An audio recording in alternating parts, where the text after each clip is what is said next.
Bueno, y ya estamos en comunicación, como lo anuncié antes, con Cristian Montaños, el secretario de Prensa y Formación de la Federación Aceitera de la República Argentina. ¿Cómo estás, Cristian? Buenas noches. ¿Qué tal? Buenas noches y buenas noches a toda la audiencia. Bueno, en primer lugar, ¿cómo estás vos y tu familia con el tema del COVID? Eh, Bien, cuidándome mucho porque, bueno, yo soy personal de riesgo, así que cuidándome mucho. Yo soy del sur de la provincia de Buenos Aires, vivo en Bahía Blanca Ujú. y, bueno, la verdad que está bastante complicado el tema acá de casos por día sobre la cantidad de habitantes. Bueno, que claro que somos acá en Bahía Blanca 400.000, hay arriba de 130 casos todos los días, así que complicado. Pero bueno, cuidándonos, cuidando a los compañeros, cuidando a la familia, a los trabajadores, en lo que se puede. Bueno, en primer lugar, a mí me gustaría que nos cuentes un poco cómo es la actividad de ustedes de gremios de aceiteros, porque la actividad gremial yo creo que es una tarea muy noble, es la de defender a tu par, ¿no? ¿Cómo es el sindicato? Contanos un poquito cómo es el gremio, la Federación Aceitera, cuántas filiales tiene en el país, cuántos afiliados tienen, contanos. La verdad que nosotros, por el año 2009 Ujú. aproximadamente, recuperamos la Federación Aceitera para los trabajadores y las trabajadoras, para que volviera a ser la casa de los trabajadores y las trabajadoras aceiteras y demostradoras. Porque hasta ese momento había estado siendo manejada por burócratas que lo único que hacían era dividir los sindicatos que están afiliados, fijar salarios de miseria. Si bien éramos trabajadores de empresas ricas, nosotros éramos trabajadores pobres, realmente ganábamos miseria.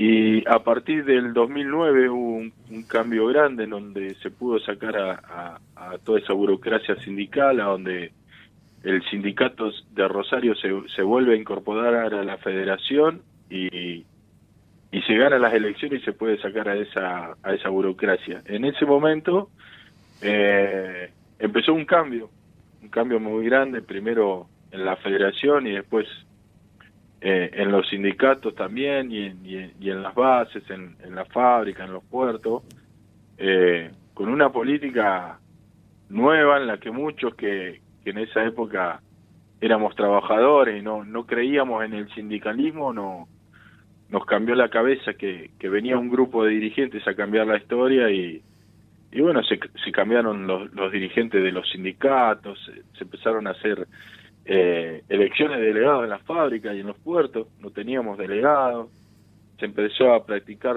la democracia obrera, las asambleas, se empezó a hacer huelgas, se empezaron a dar un montón de herramientas al margen del salario, que, que fue uno de los primeros, de la primera reacción que tuvimos en la suba salarial fue el primer golpe que a los trabajadores nos dio que dijimos, estos tipos quieren trabajar en serio. Yo me acuerdo que en la primer paritaria, cuando nos dan el aumento de sueldo, a mí, que estaba en el salario por convenio, me significó casi un 100% de aumento en el salario. Oh, qué Eh, espaldarazo, ¿no? yo no lo podía creer, porque los dirigentes que estaban antes, ¿qué hacían? Ellos fijaban un salario de miseria y cada uno de los sindicatos que están afiliados a la federación, si tenían un poco más de fuerza o no, peleaban con las patronales para sacarle un poco más. Pero los que habíamos entrado después de toda esa época, ganábamos el salario mínimo que fijaba la federación. Pero había Claro. trabajadores viejos, compañeros nuestros viejos, que ganaban capaz el doble o el triple que nosotros. Y la verdad que ganábamos miseria. Y cuando asumió este grupo de dirigentes y dijo que todos teníamos que ganar iguales y que había que subir el salario mínimo, ya te digo, a mí, el primer, por decirte, si ganaba 1.200 pesos, el primer aumento me llevó a 2.500. Yo la verdad que no lo podía creer. Ah, ah, Y digo, qué sí, terrible es la burocracia, por sí es engorrosa y demás, pero cuando hay esa burocracia sindical que no queda claro cuál es el rol del sindicalista, para qué lado está, es realmente miserable. Sí, la verdad que sí, porque, a ver, hasta los trabajadores estábamos convencidos que no nos podían pagar más. Y claro, Llega a tal magnitud las presiones de los dirigentes burócratas, de que si vos hablas te vas a quedar sin trabajo, si no te echa la patronal, te echan ellos, tenés que trabajar, tenés que hacer 12 horas, no tenés feriado, no teníamos nada, no teníamos feriado, no teníamos, laburábamos de lunes a lunes, no nos daban los ¿qué francos, no hacías teníamos vos? ¿Cuál ropa. es cuál es tu trabajo, digamos? Yo trabajo en un puerto, Ajá, acá en Bahía Blanca. sí. En esa época, yo era un operario común que no que recién ingresaba, yo entré en el 98, pero todavía trabajaba haciendo tareas de limpieza, en los túneles que pasan por abajo de esas celdas tan gigantes que se ven, a donde uno abre una cremallera y pasa el cereal Ay, que por son las aparte cintas. peligrosísimos esos túneles por el gas que queda, ¿no? Adentro. Sí, aparte eso, el tema de seguridad, no había ventilaciones, no habían extractores, no es el gas, sino es el polvillo que hay en Ah, polvillo. suspensión, que hasta a la menor chispa produce explosiones. No sabíamos ni eso, éramos tan inconscientes que fumábamos abajo de los túneles y podía No. explotar todo. Pero bueno, esa era la política que había antes, tanto de la parte patronal como de la sindical. No te enseñaban nada, no se preocupaban por tu salud. eh, la verdad es que fue una época, te digo la verdad, horrible la que pasamos, pero bueno, necesitábamos trabajar. Hasta que bueno, hubo un cambio en la dirigencia sindical nacional, después se trasladó a los gremios, de los gremios a las bases, y hoy en día la verdad que orgulloso de lo que se pudo hacer, involucrado en el sindicalismo. Después de eso empecé a creer yo en el sindicalismo. Claro. Antes era como cualquier otro que descreía del sindicalismo, porque nadie te daba nada, ni siquiera te dejaban participar aparte. No, pero aparte, Eh, ¿sabes qué? Lo digo porque yo en algún momento de mi vida también participé mucho. Cuando nos comunicamos, yo te contaba que aunque vos descreas, la modificación se hace desde adentro, no desde afuera. Vos sabés que esas mismas palabras que vos decís, Sí. yo te voy a contar una A anécdota. ver. Nosotros tenemos un hotel en Necochea, ¿viste? Sí, Y que es de la federación. Y sí, yo un año me voy de vacaciones a ese hotel. sí. Y bueno, ese hotel tiene un quincho que vos a la noche podés comer ahí para no gastar tanto, como es sindical, el que quiere comer ahí, se compra algo para comer y come ahí. Bueno, resulta que yo había conocido un par de compañeros, también aceiteros, entonces todas las noches nos hacíamos asado, comprábamos asado y hacíamos asado ahí para Eran compartir otras con la épocas, familia. te digo, ¿eh? No, pero viste, juntábamos entre todos un Está poquito bien, pero y sí, por nos supuesto, ustedes es salía, un chiste. nos salía más barato que salir a comer afuera con Pero toda la por toda familia. la vida. ¿Viste? Bueno, vos podés creer que yo ahí conozco a un señor que era delegado de una planta de molino de Avellaneda, que toda la vida había sido delegado, ya era un señor grande. Ajá. Y yo sin saber, y yo vivía hablando mal del sindicato y despotricando, ¿viste? Y él comía con nosotros, él hacía el asado, Ferruti era el apellido. Ferruti. Y en un momento me dice, ¿y vos qué haces? Me dice, por cambiar eso, ¿viste? Me dice él.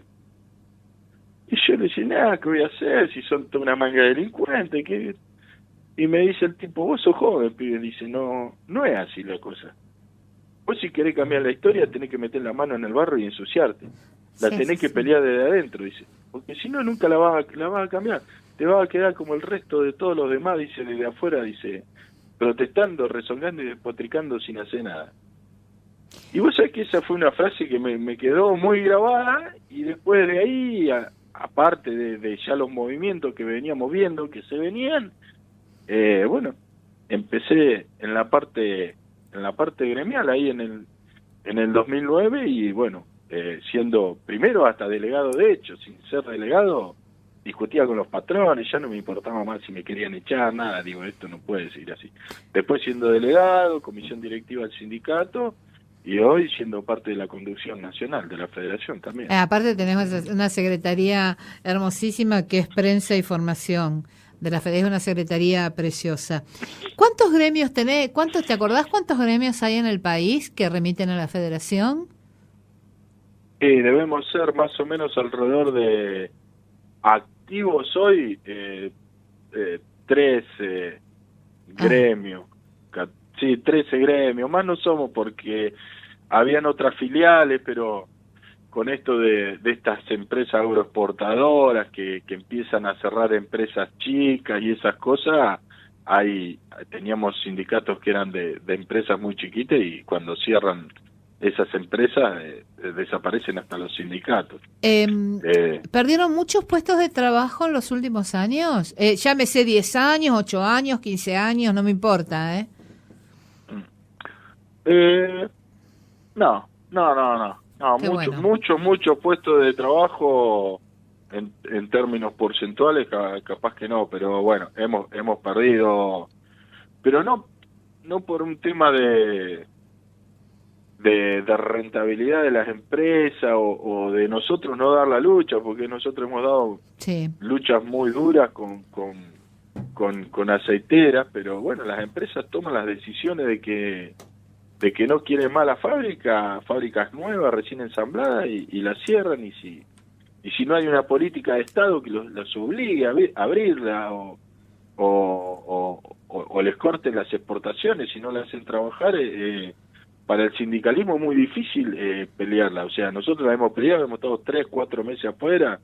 Un ejemplo de COFCO, lo que era Nidera Valentina Encina, una aceitera que teníamos en Santiago del Estero, y se hace muy difícil si el Estado no se involucra para garantizar que esas empresas sigan operando, y no porque un día no le da rentabilidad, o no le da rentabilidad, sino no les da lo que ellos quieren, y ellos quieren que le dé 3 y le da 2, la cierra sin importarle a los trabajadores ni nada de lo que pasa, ¿viste? Así que es difícil. Pero bueno, la lucha la damos. Pero hoy se llamó a conciliación obligatoria en la huelga nacional aceitera. Dice el Ministerio de Trabajo y Empleo, Seguridad Social, dictó la conciliación por 15 días en huelga. ¿Qué estaba pasando para que comenzaran a estar en huelga? Y nosotros tuvimos cuestión salarial. Siempre es lo mismo cuando peleamos con estas empresas por ¿paran todos o van parando por sector, por empresa? No. Desde la federación se larga el paro a nivel nacional y como automáticamente se paran todas las empresas agroexportadoras, aceiteras y puertos que tengamos, todo al mismo tiempo. Ayer se largó el paro a las 14 horas y a las 14 horas se paró todo. Lleva un proceso el parate. Claro. Una fábrica no se para, sino más para pararla segura vos tenés que vaciar las líneas. Lleva un proceso. Pero bueno, a las 14 horas se arrancó el paro en todo el país. Pero bueno, a lo que vos ibas, por cuestiones salariales. Se nos venció la paritaria el 31 de diciembre del año pasado, así que en enero empezamos con negociaciones. Se dilató mucho porque las empresas te pelotean, te bicicletean, para cuando querés acordarse te pasa un mes, le metes un paro, el ministerio te dicta la conciliación obligatoria, se te pasa otro mes, la cosa que terminamos cerrando el 30 de abril nosotros, el acuerdo paritario que tenían que cobrar el 1 de enero. Retroactivo enero, y con el movimiento que veníamos de la época del macrismo, de la suba de impuestos, de la devaluación, de todo el proceso inflacionario tan grande, nosotros veníamos revisando cada 6 meses. O sea, fijábamos la paritaria, los 6 meses revisamos. Ahora hicimos lo mismo, en la cláusula, cuando redactamos el acta, pusimos una cláusula que en agosto nos sentábamos a revisar. Así que, bueno, en agosto empezamos a llamar a las patronales para ver si se iban a juntar. No no nos dieron mucha bolilla. Metimos una denuncia en el ministerio de que estaba acordado eso, que nos llamaran, tampoco nos llamaron. Después las empresas nos llamaron, tuvimos una reunión vía Zoom, a donde nosotros le acercamos lo que era lo que queríamos ganar, lo que era el salario mínimo vital y móvil en este momento, lo que tiene que ganar un trabajador para vivir claro, dignamente. Y bueno, justo al viernes que seguía, el gobierno iba a dar unos anuncios del tema de las retenciones. Nos dijeron que le demos un tiempo, nosotros queríamos que nos contesten antes del viernes, nos dijeron que no, que necesitaban más tiempo, le dijimos que lo de ellos era especulativo, a lo cual nos dijeron que no, que lo esperemos hasta el miércoles que seguía. Bueno, al otro miércoles no nos llamaron nada, en sí nos llamaron para decirlo que la paritaria era 0, que con lo que ellos nos habían dado de aumento estábamos sobrados y que teníamos que esperar a que ellos decidieran a ver cuándo nos iban a dar aumento. Así que automáticamente largamos un plan de lucha un viernes, que con kit de colaboración, sin hacer hora extra, sin rotar en turnos, sin un montón de cosas, todo el fin de semana. Como vimos que no tuvo repercusión, ayer largamos un paro a nivel nacional a partir de las 14 horas, y en lo cual, como decías vos, hoy el Ministerio de Trabajo a eso de las 13:30 nos mandó la conciliación obligatoria, la cual nosotros respetamos y la acatamos. Sí, claro, es la ley. Ahora, cuando vos me hablas de la patronal, por ejemplo, que son estas empresas agroexportadoras que son multinacionales, digo, Sí. ¿quién es el que se sienta con ustedes? ¿El CEO? ¿Quién es? A los CEOs los vimos una sola vez en la vida. Yo tuve el gusto de estar sentado con todos los CEOs en una reunión en la federación, pero los vimos una sola vez en la vida. Perdón, No, generalmente... ellos tuvieron el gusto de estar sentados con vos. Sí. Ponele. Vos los escuchás hablar y vos los escuchás hablar. Yo te digo, yo prefiero hablar con los abogados de la Cámara y con el presidente, los representantes legales, que hablar con los CEOs. Porque los CEOs te levantás de la mesa y querés sacar plata del bolsillo y darle para que se lleven, porque te dan lo que lloran. Lo que lloran. Vos no tenés idea de lo que Pero lloran. deben vivir en una realidad en la estratosfera. No, pero a mí me causaba mucha risa en una de esas reuniones, el CEO en Argentina de Glencore, Sí. Uno de los commodities más grandes del mundo, que no solo maneja aceite, pele, cereales, madera, petróleo, es un commodity que está en todo el mundo, aparte de la bicicleta financiera y todo. Es como dueño de nuestras vidas. Claro, él nos empezó a hacer un resumen desde que juntaba la semilla hasta que la terminaba exportando, y dice, y cuando la termino exportando, dice, ya no me queda nada, porque le pago a los productores, pago esto, la luz, el gas, los impuestos, le pago al gobierno, le pago los salarios a ustedes, y terminamos siendo una pyme. Así, Pobre. no te miento. Así en la cara de nosotros. No lo grabaron. Yo me la empecé a cagar de risa. Algunos me miraban y me decían, ¿cómo no me voy a reír? Le digo, este tipo no tiene vergüenza. Bueno, pero cuando son, Pero ¿sabes bueno. qué? Esas cosas yo te recomiendo, que muchas veces yo lo hago cargándole a mis amigos, por ejemplo, hay algunos que son muy graciosos, entonces los grabo a veces cuando dicen cosas, después lo pongo de ringtone en el teléfono. Se quieren matar. Y cuando se escuchan que suena el teléfono y dice, pero esta está loca, pero esta está loca, pero después ese soy yo, sácame eso, por favor.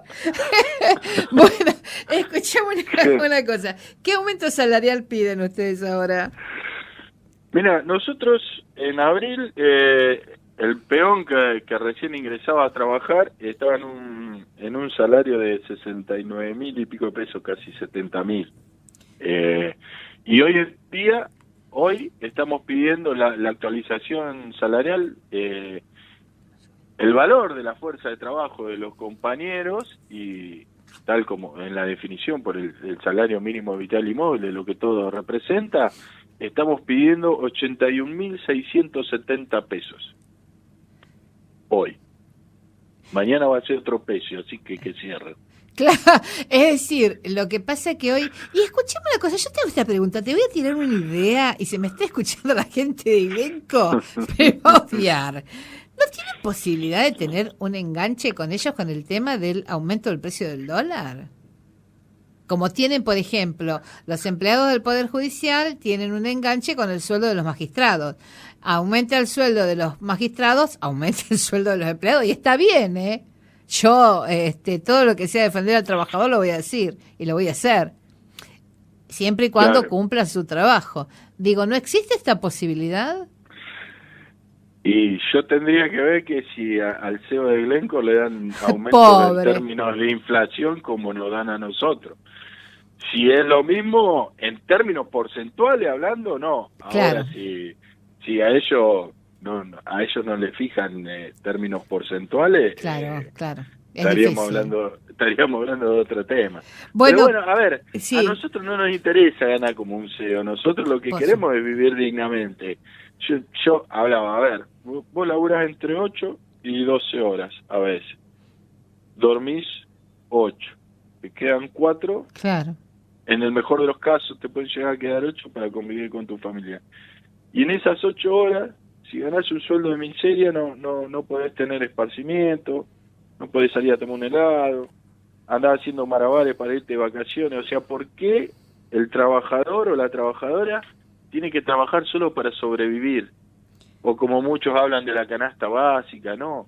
La definición de salario mínimo vital y móvil es mucho más grande, abarca mucho más. Ya desde el decreto de Pelón, el 33.302, ya habla de muchas cosas que componen. Y entre esas cosas que componen va cambiando, a lo largo del tiempo va cambiando, como por decirte hoy, nosotros cuando calculamos el salario mínimo ponemos internet, porque hoy es esencial. Ponemos el gasto de una computadora, de un teléfono celular. O sea, los gastos en el cálculo de ese salario mínimo, de lo que necesita una familia para vivir bien, han variado. Pero, a ver, bueno, estos tipos no lo entienden. No lo entienden muchos sindicalistas tampoco, el concepto que nosotros pregonamos, así que de estas empresas no se puede esperar mucho más. Bueno, vamos a hacer una cosa. La semana que viene o la otra volvemos a charlar y vamos a seguir desarrollando temas. Y después mandame por WhatsApp algún número de cuenta para depositarle unos pesos al CEO, porque realmente me voy muy perturbada a dormir a mi casa. No, qué sé yo, si podemos hacer una vaquita entre todos, por ahí, pobre señor, podemos hacerle que pase un grato agradable, qué sé yo. Y vos calculás que el gobierno le bajó las retenciones, y el otro día en una reunión con un asesor nuestro económico, que nos hace también el cálculo, hizo un cálculo más o menos de la guita que le devolvían el primer mes, en lo que es su producto eran 130 millones de dólares, y si le sumábamos los cereales iba casi a 157 millones de dólares. Dólares más, dólares menos aproximado. Y no les alcanzó, porque si lo escuchaba Alberto anoche, dijo que no había sido lo que él esperaba.